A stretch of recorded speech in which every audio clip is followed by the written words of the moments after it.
Alrighty, today I'm excited. Didn't really have a topic at the beginning of the week and then was reminded that we have this today.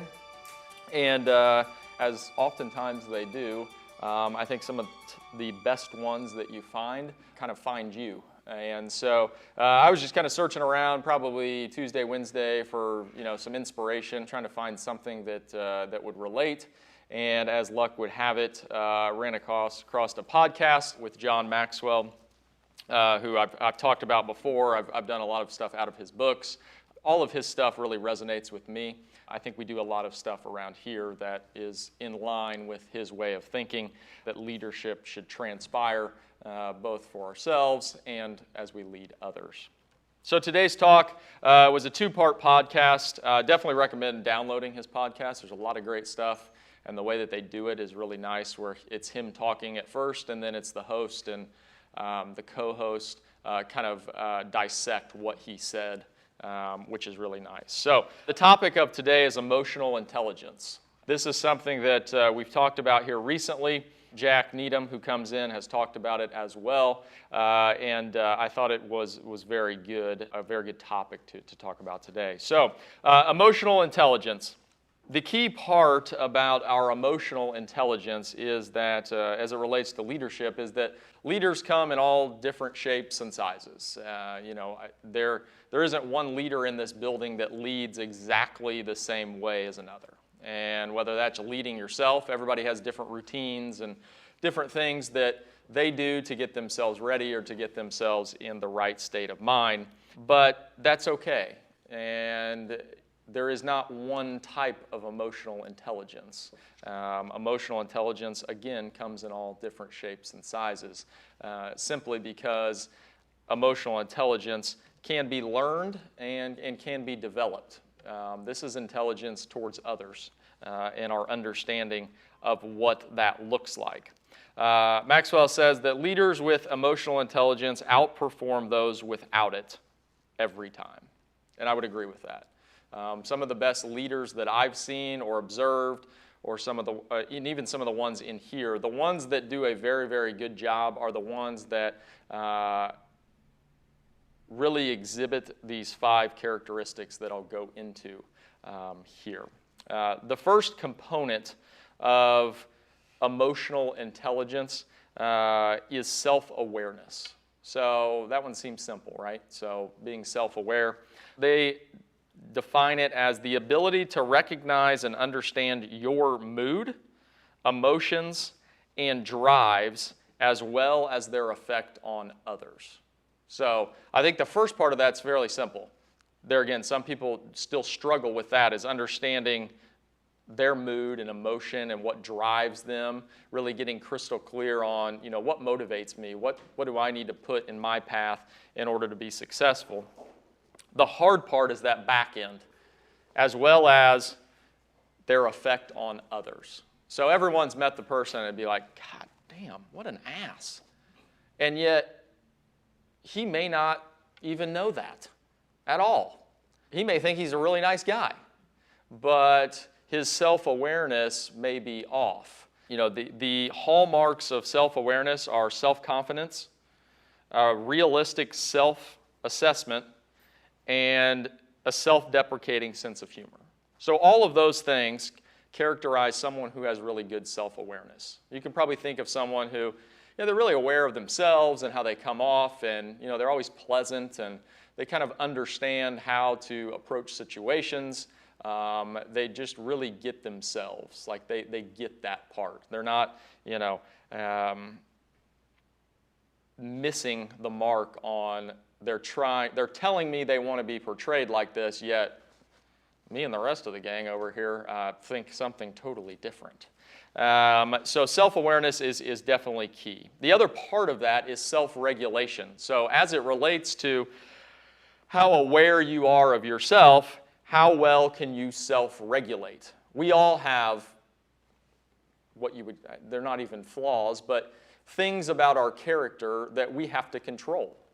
And they define self-regulation as the ability to control or redirect disruptive impulses and moods, the propensity to suspend judgment, to think before acting. So there again, That guy who's the ass, he's unaware of where he is, and he's unable to regulate those emotions that are coming off, those moods, those comments that are coming off, where he misconstrues who he actually is versus how he's coming off. And that's incredibly important. Self-regulation, to me, is one of the most key things because you have to understand where you are. There's certain things about me that drive me insane. Well, if I'm not aware that those are the things that drive me insane, what's going to happen? Well, when one of those happens, I'm going to fly off the handle and yell at somebody or scream, or that sounds kind of weird. I don't think I'll do that, but I'll do something else that will, not be good. And so understanding what are those triggers, what are those things that others may do or situations that you may be in that irritate you, that want to cause you to be like, ugh, stop doing that. Well, we have to understand, that's part of the self-awareness, and then the other piece is that regulation piece. Okay, how do I understand that? It's happening, and then let me step back, take a breath, and then move forward. The third component of emotional intelligence is motivation. So this is my favorite one, and the one that I think, to me, has to be there. It's kind of the base, and then all of these others are built on top of it. Motivation is defined as a passion to work for reasons that go beyond money or status, a propensity to pursue goals with energy and persistence. So why do you wake up in the morning? What is it? There isn't anybody that just woke up this morning just to wake up. It's early. As I always say, when people ask me, why do you get up so early? I go, it's not easy. My bed's comfortable. I bought it that way. I enjoy it. I rolled over. I wanted to go back to sleep. My room is comfortable. But why do you wake up? There's a reason that everybody in this room is here. It's not because you have to be. You don't have to be. You could have slept in. But why do you get up? The hallmark, strong drive to achieve, optimistic even in the face of failure, and an organizational commitment. So there again, what is it that continues or what is it in your life that keeps you continuing on? What is it that makes you want to make today better than yesterday? All of those things go into that motivation piece. And I'll get into it here in a little bit as to why motivation is so key when it comes to leadership and having your motivation in the right frame of mind. The next is empathy. This is probably the hardest. The ability to understand the emotional makeup of other people. Skill in treating people according to their emotional reactions. So what is this? This is DISC, right? This is all DISC. They're putting up the big decal this afternoon out there on the wall, and then have everybody's picture where they're supposed to be. And so the one thing I've always taken from DISC as it relates to empathy is the ability to bend towards another. And what if we all did that? What if we all bent towards the person that we were talking to? What if we understood that they receive information like this, that they're motivated by things of this nature? How much better would your leadership be? The hallmarks of empathy: expertise in building and retaining talent, and then cross-cultural sensitivity. So he says cross-cultural. I think you can also say generational. There's a lot of talk about millennials these days. I myself am a millennial, proud. But what is it that motivates each generation? Each generation is different. Many people have heard me talk about my dad. I'm like, my Lord, generationally, what is it about that generation that just does things this way and this way only, and that's just the way they want to do it? I'm like, I don't understand that. But it isn't until you dig in, until you have a little empathy for, there again, that is his circumstance. So how do I respond to that? How do I bend to his particular upbringing or surroundings? And the last of these is social skills. So this is kind of that one that many people think, well, I don't have social skills, or I don't want to be social. Let me read you the definition and see maybe if you think you probably have social skills but may just not know it. Proficiency in managing relationships and building networks, and ability to find common ground and build rapport. So for me, social skills, as many of you know, I am perfectly content if this evening I went home, put Blake to bed, sat on the couch, fell asleep. That sounds like greatness to me. However, I woke up this morning to a group text message with my wife making dinner reservations. Understandable.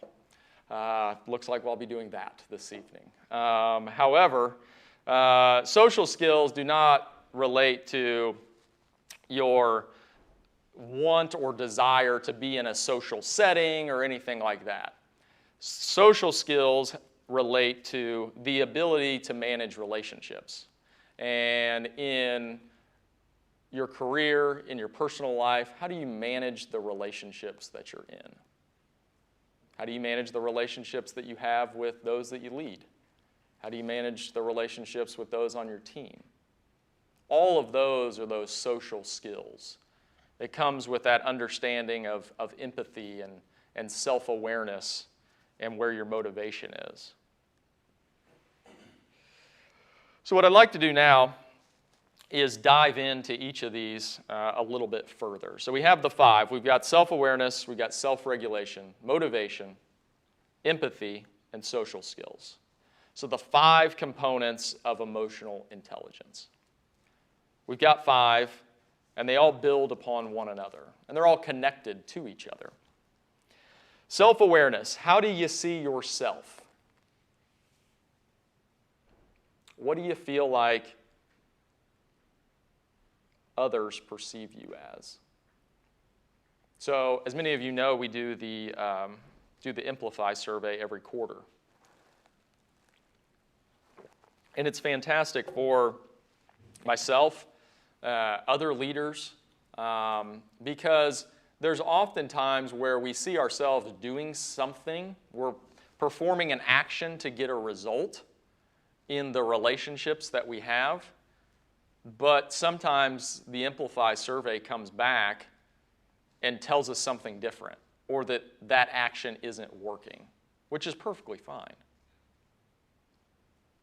But the awareness to understand that it isn't me, I just need to refocus and find out what my team needs from me.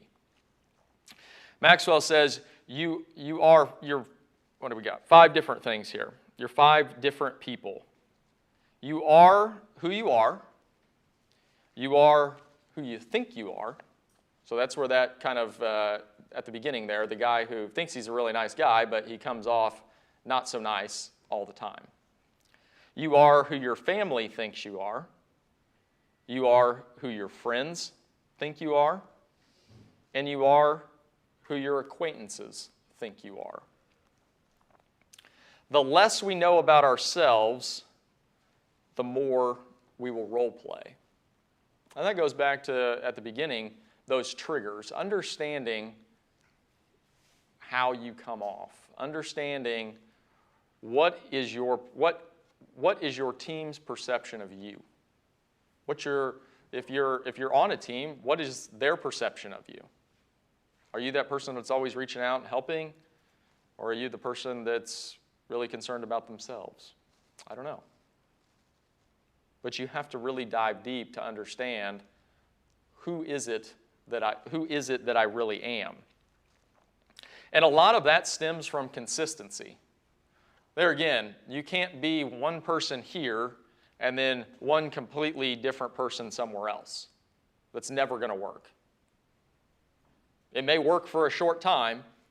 You may be able to live kind of a double life, like oh, I really hate these people, but God, I'm going to go do this meeting and really show them that I care.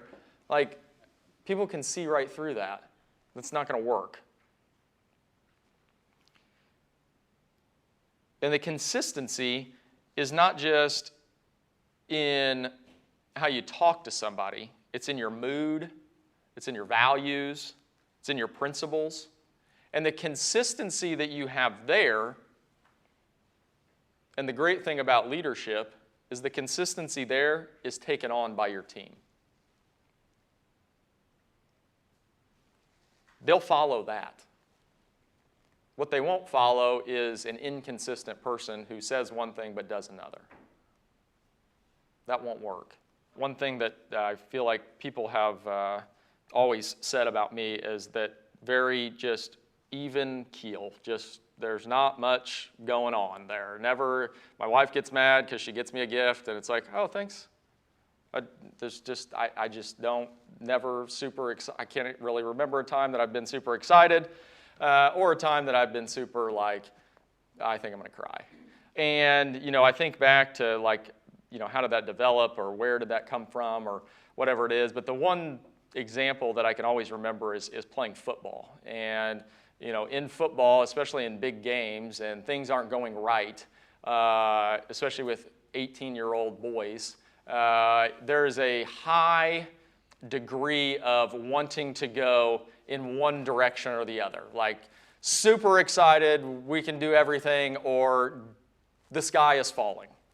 And I always found myself in the huddle, so after every play, you huddle up, and it's really a time for, you see kind of the true leadership in a football huddle, especially in a big game.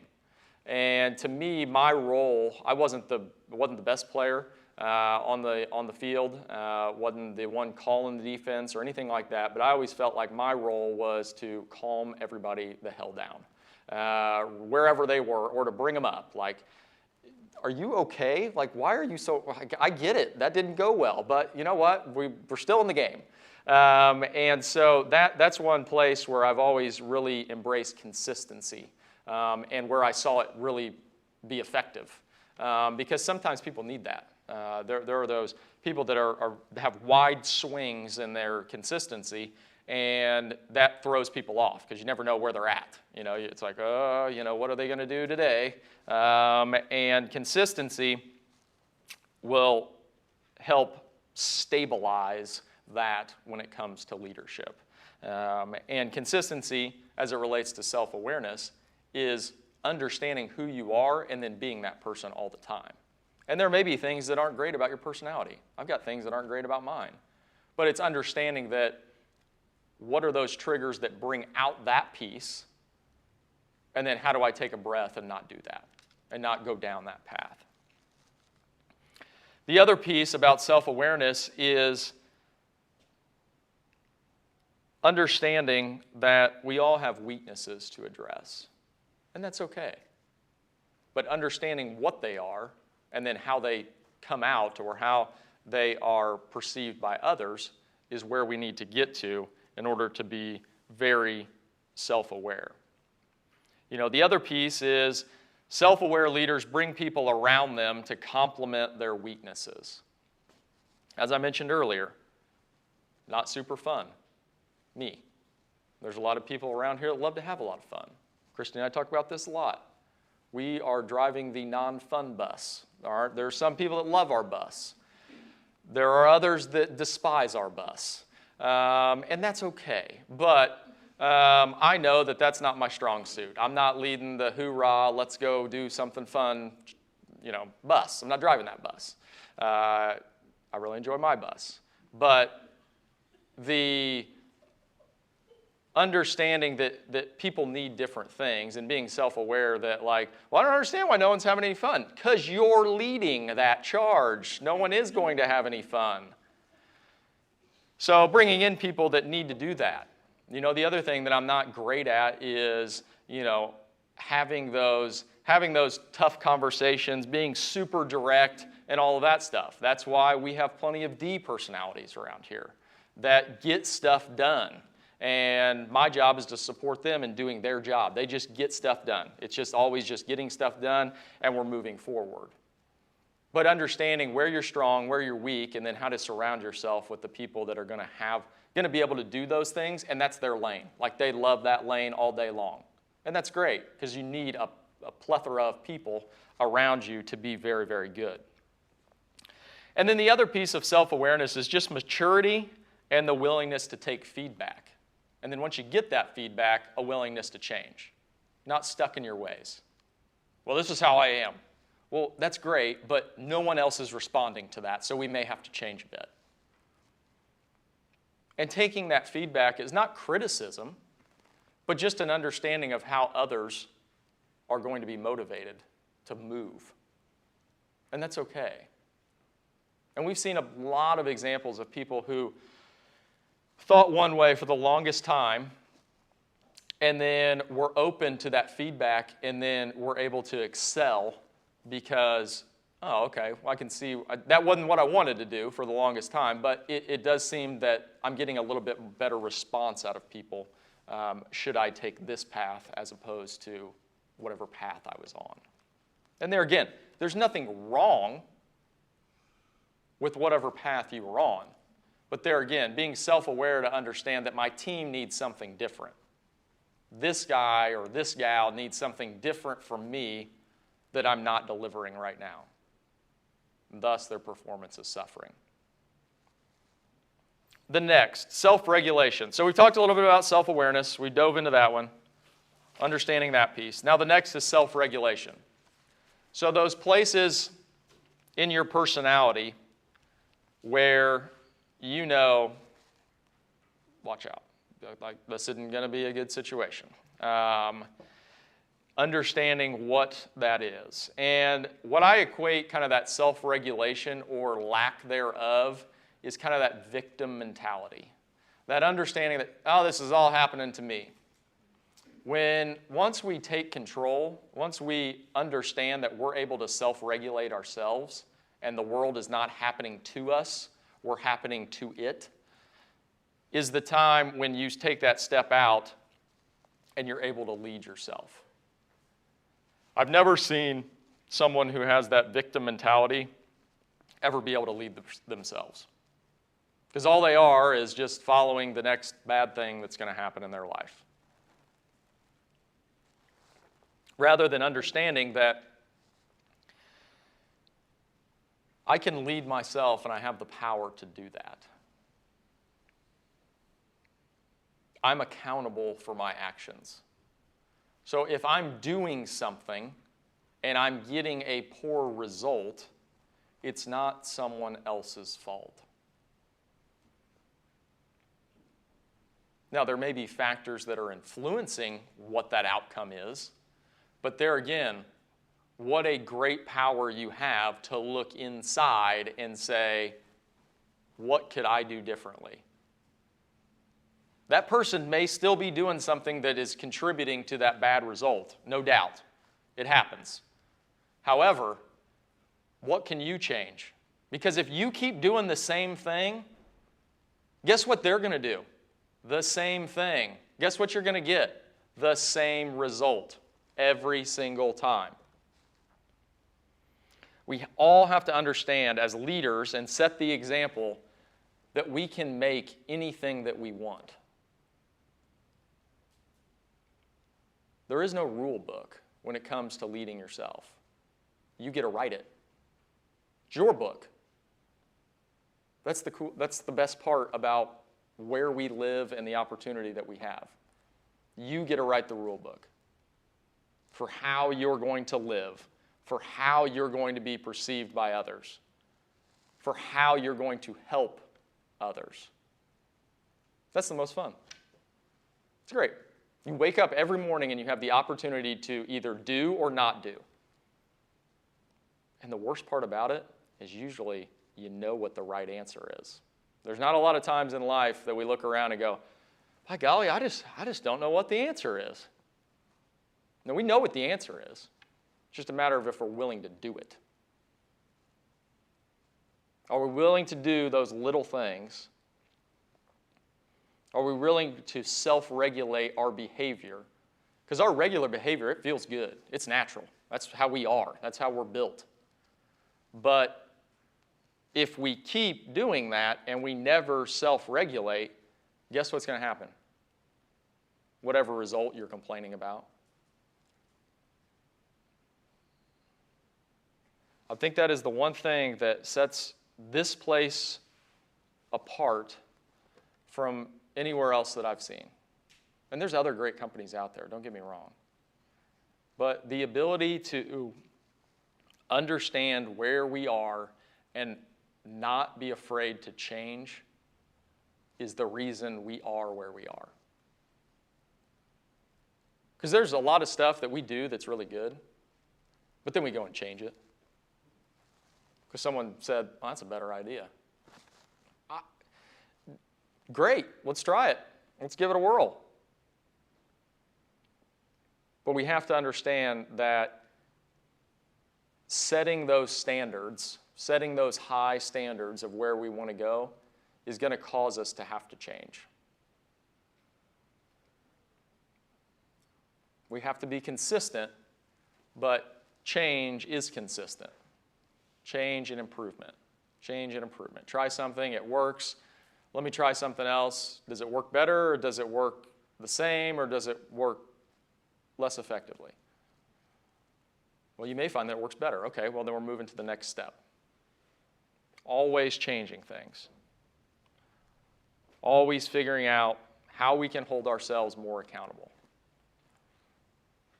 You know, I always joke that the meeting that I always miss every week, and there's a couple of them on my schedule, is the one that I set aside for the time to work by myself. I'll never miss, I may be a few minutes late running from the next one, but I'll never miss a meeting with someone else. But the meeting that I set for myself is the one that I often miss, like every week. That's not holding myself accountable. That's not kind of self-regulating. Because I know that I'd rather go talk to somebody or talk about a new idea or do something like that as opposed to sitting down and putting in the work that needs to be done. And so stuff gets pushed off. I've got to get better at that. The next is motivation. So we talked earlier about motivation. Why do you wake up in the morning? Why do you get going? You know, as leaders, we're called to motivate. I like to call it inspire. Motivate is like, I feel like that can be confused with like, go do your job. And that's not what it is.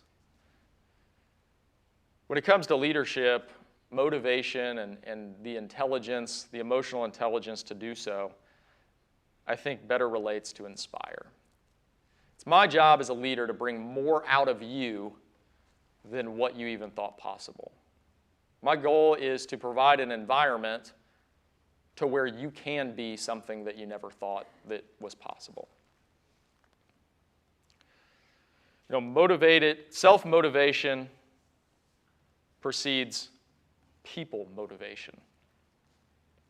People do what people see.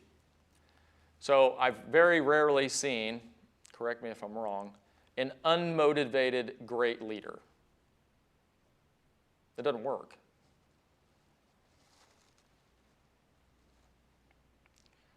You know,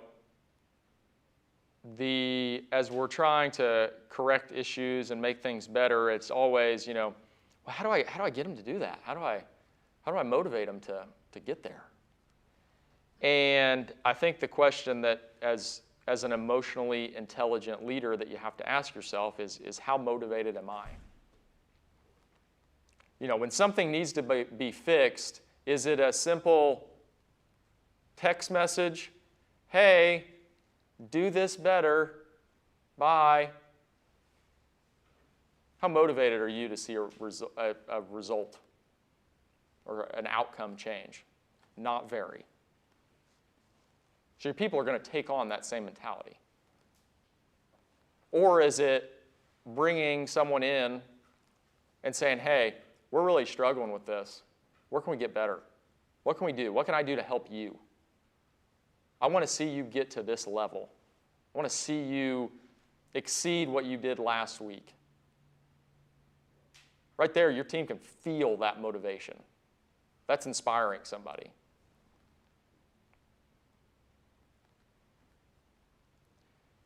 Passion is contagious, and passion is attractive. You know, I watch different people around here, and especially, you know, newer leaders in our company, and you just watch kind of, you know, you interview someone and you're excited about it, and things are good, and you have high hopes, and then there's always that, how are they going to do? How are they going to do in front of the team? What's that going to look like?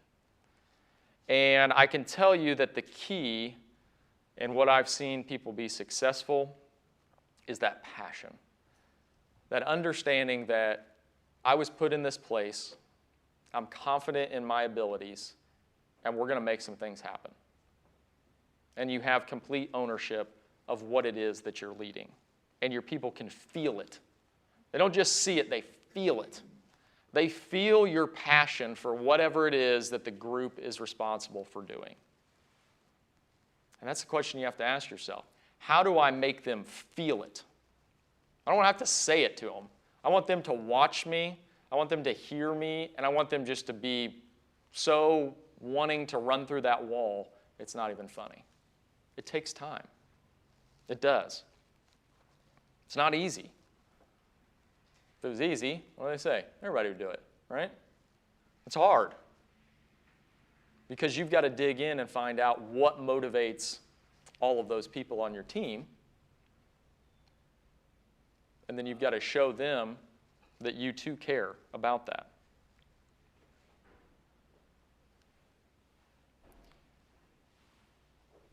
So one of the key pieces in motivation, I feel, and this is something that I don't know that I've always had, but what I've learned is that it helps a lot, is are optimistic even during difficulties. I will share a small win for myself, personally. So this is a quality of mine that I really get behind. Like, you know, especially when people are pushing back on me. Like, God damn, like, dude, calm down. Like, really optimistic about this whole thing. So I kind of push back. It kind of energizes me. And so there is no bigger pusher-backer than my lovely wife. And she pushed back on me like there was no tomorrow. She's like, would you shut up? This isn't good. Well, you know, you got to look at the positive side of things. I mean, you know, it could be worse. And she absolutely despises me for that. I think she's almost hit me a couple times. However, I did get a small victory. In about a month ago, she did say that that outlook is starting to help her a little bit. So, some people, it takes a while. It'll be 4 years of marriage coming up here in next week. Yeah, next week. Next Thursday. And, but so it took 4 years, you know, to break through that. A little less, but, you know, 4 years to break through that. But there again, that's bending into her personality. That's not her. She's not, she wouldn't consider her, she's optimistic, but she's not over the moon like, oh, I'm going to really make this thing run. And that's okay. And so I'm probably not a great leader at home when I, you know, kind of egg her on with being overly optimistic. So that's probably a character flaw of mine, but it's fun. So, you know, for the short time. But being optimistic, I think, is extremely critical because there is always a solution. There's always a solution, regardless of how bad it's going, regardless of how terrible it is, regardless of how many no's we've heard out in the field, there is always a solution. But we won't find that solution until you take responsibility for your outcome. It won't happen. You have to couple your motivation, why you do it, with that self-awareness and your self-regulation. Self-regulation in that I'm not gonna fall in the pessimistic land, because what good is gonna happen there? Nothing. There is nothing good that happens there. All we do is feel sorry for ourselves. There is always a positive outcome. Some are harder to find than others, depending on the situation. Understandable. However, there is always a positive. There's always something that's going to happen.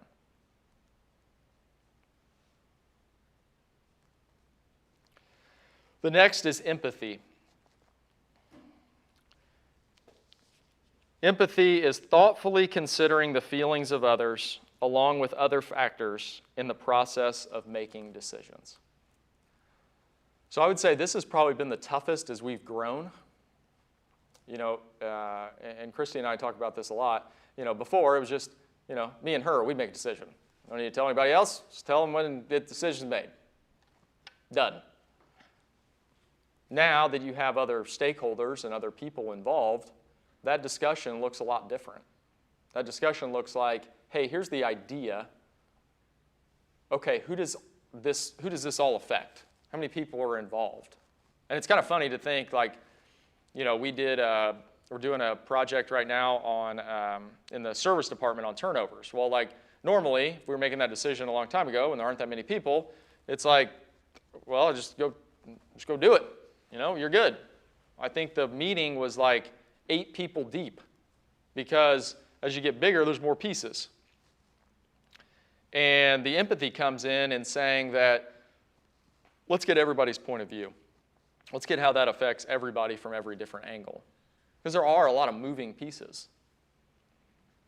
And the great leaders understand that I need to view it from everybody's perspective.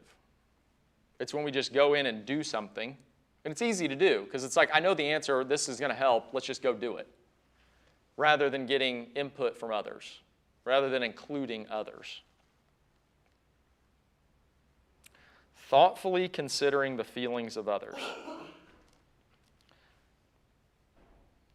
There again, as it relates to DISC, there are certain profiles that feelings are more important. And that's okay. It's perfectly fine. But we have to understand that each personality type is going to have different feelings about different things. Your D personality, they're going to have strong feelings about getting stuff done. C personalities, I have extremely strong feelings about correct documentation and bulleted list, which I think everybody ought to take up, so look into it. Just make the world so much better. I'll keep beating that drum, but you guys can jump on if you want. But seriously, empathy, John Cotter said, great leaders win over the hearts and minds of others. Hearts coming before minds. You'll need the minds of your people. You'll need their skills. You'll need everything that they can do in their job. However, they won't do it as effectively as you want them to, as you need them to, as they want to, until they know how much you care. It won't happen. You can teach and teach and teach and teach and teach and teach. They'll never get it until they know how much you care. Until they know how much you care that they get it. Until they know how much you want them to succeed. That's true empathy right there. When you're leading someone and you know that they want to be successful, but they may not have the answers, or they may be, that's just something they just don't know about, or whatever it is, when you can show them that you care, you'll get a lot of things done. The teams that do the best around here are the teams with the leaders that their team knows that they care. They want them to be successful.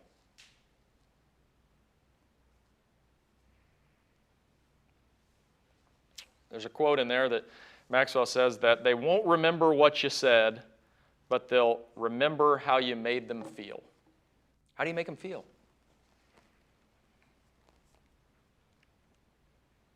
How do you uncover how you make them feel? You can ask them. You could take some time to think about how you may come off to them. Self-awareness. You could take some time to think introspectively a little bit and understand that this is probably a quality of mine that most don't understand and or comes off the wrong way. Maybe you ought to find out what that is and why that makes me so whatever.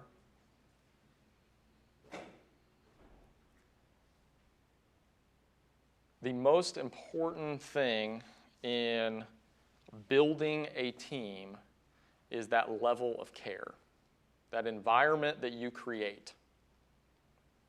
And the cool part is when you create it to the point where you've got some buy-in from people and things are moving in the right direction, people on your team start creating that environment. They start helping other people. They start showing that they care about the others on their team. It's like a snowball, but it starts with you. And it doesn't matter if you're the leader or not, it can always start with you. I say that all the time. Anybody can be a leader in the company. Does not matter where you are, does not matter what position you are. If you reach out and help somebody every day, guess what you're going to be? It's inevitable. Who isn't going to say, that person should be leading us? I'd follow them anywhere they went. Isn't that simple? Leadership is not super complicated.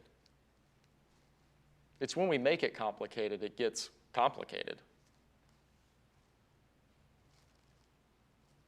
Communication and care. All of these things that we're talking about today are very easy because why?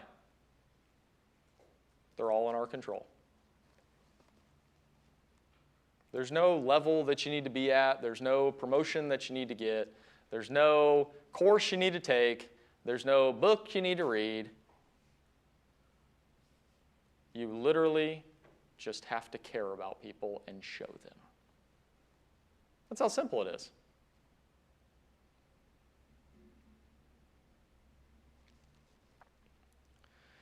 Relationships are the foundation of leadership. And think about any good relationship that you have. Think about your best friend. Think about your spouse.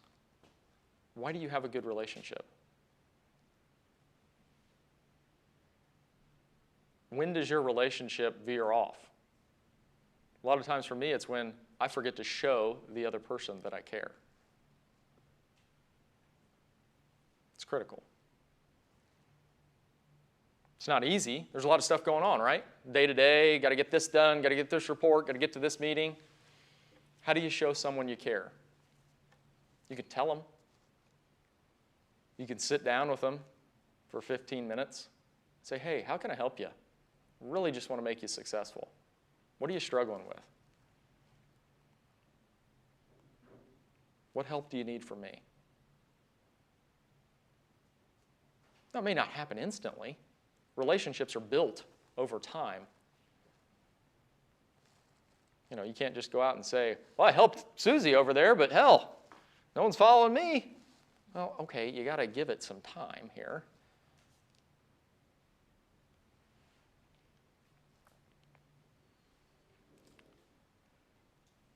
Maxwell says, humility is not weakness, and arrogance is not strength. Humble leaders score very high on emotional intelligence. Again, very, very difficult for someone to understand that you care about them if all you're concerned about is yourself. Because at the end of the day, if you make sure everybody else is successful, guess what that makes you? Again, very simple. But it takes time. And we ourselves will get in our own way. And that's okay. That's part of life. We're going to take the wrong course. We're going to do the wrong thing. That's fine. but it's the want and the desire and the motivation to get back on, to go make something better, to admit, hey, that didn't go as well as I wanted it to. I apologize. I didn't mean it to come off like that, or I didn't want things to end like that. However, what I'd really like to do is get back to where we were, to get back to moving forward. The last of those, with about 5 minutes left, is social skill. So this is the last piece of the components of emotional intelligence. And this sentence here, I think, is the total key. Is social skill is friendliness with a purpose, moving people in a direction you desire. I always tell people, especially in this industry, because what do I hear from technicians all the time? Ain't no sales guy. News for you. You're always selling something. Everywhere. You're always selling something. Bet you sold to your wife. Had to. Brought her flowers, nice to her. Took her out to a nice restaurant, hopefully. Whatever it was, you were selling. You didn't treat her like garbage. I mean, you may have when you were a little kid, because that was like the cool thing to do. I remember those days, you know. Be mean to the person that you like, right? I still never understood that, but whatever. How do we, as leaders, understand that selling something is not a bad thing?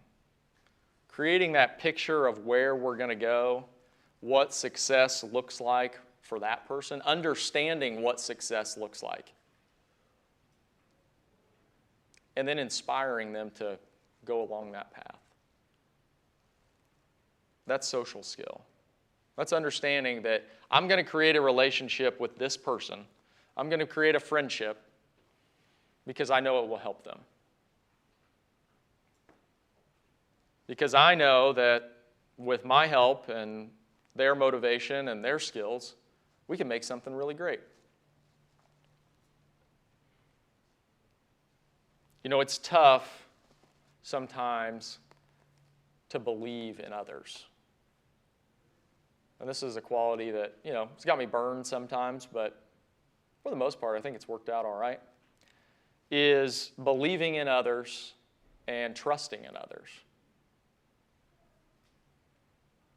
You've got to have that level of trust. And that's not just to say never creating a relationship and then trusting someone, but that's to say as you create that relationship, the trust should expand. What you get as the opposite is that relationship expand and I never trust you to do anything. That won't work. Maxwell says, assume integrity and honor, and you will attract it. I think that is one of the most profound statements because it's so true. Be what you want to attract. What do you think this place is? This place is a collection of people who are excited about getting better. Why is it that the people that walk in the door, oh dang it, they're really good. They're really good. If this was a bunch of dopes, the good people would be walking right out the door. Good people want to be around good people. Assume integrity and honor, and you will attract it. Assume good things. Be optimistic. Guess what a pessimistic person's probably never attracted? Good things. Doubtful. Or if they did, I'd like to meet them. That's pretty cool. Negative about something and attract something positive. Pretty remarkable, actually. I'll finish with a few helpful phrases that he puts on here. As it relates to leadership and all of the things that we've talked about, whether it be awareness, regulation, motivation, empathy, or social skill. Put a 10 on your people's forehead. As he says, when you do that, that's the level that you'll lead them at. If you think they're a 4, guess what kind of effort you're going to put into leading them? A 4. Guess how much they're going to think you care? A 4. It's not going to be good. Outcome's not going to be great. It's wonderful when the people believe in their leader, but it's even more wonderful when the leader believes in their people.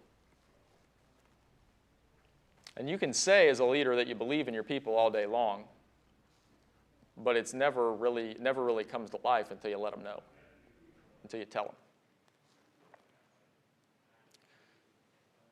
Encouragement is oxygen for the soul. I like that. Never heard that before I read this. Encouragement is oxygen for the soul. Doesn't that just make you feel good? You know? It's a lot more than telling somebody they did something wrong. Hey, I think we can do this better. Now, that conversation may change over time, but there again, if being positive about a misstep or a failure isn't working, then why aren't they motivated to do that? That may be a you problem. I know it's not fun to think about that, but if they're not motivated, why aren't they motivated? Have you tapped into what it is that motivates them? Maybe it's not money. Maybe it's something else. You have to dig in and find out. And then, once they're motivated, encouragement will work a whole lot better than like getting on somebody. Trust me. We said this one, people don't know how much you know. People don't care how much you know until they know how much you care. I think if we could all leave with that today and go out and show somebody that we care, well, I think we'd be in a lot better place, don't you? Loving people precedes leading people. Again, can you show someone today how much you care? Can you show a customer how much you care? I always say this.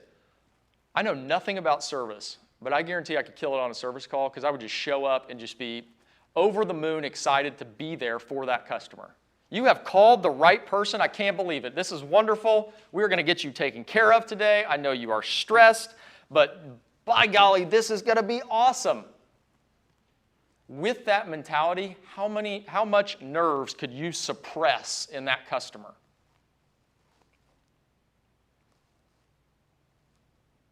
How many nerves could you suppress in your team if you were that motivated and they could feel your passion?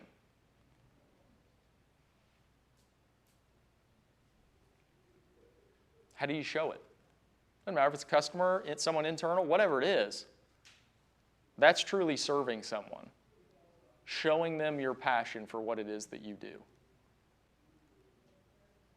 I get excited about what we do.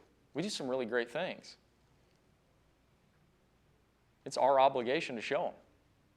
It's our obligation as leaders to show our people how much we care.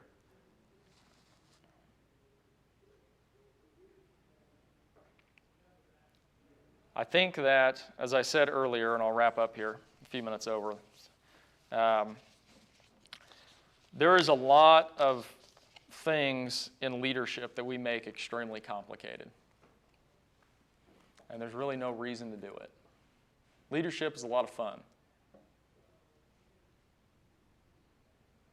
I love coming here every single day. And I do because we have people that are motivated to get better. We have a room of people sitting here. That's so much fun.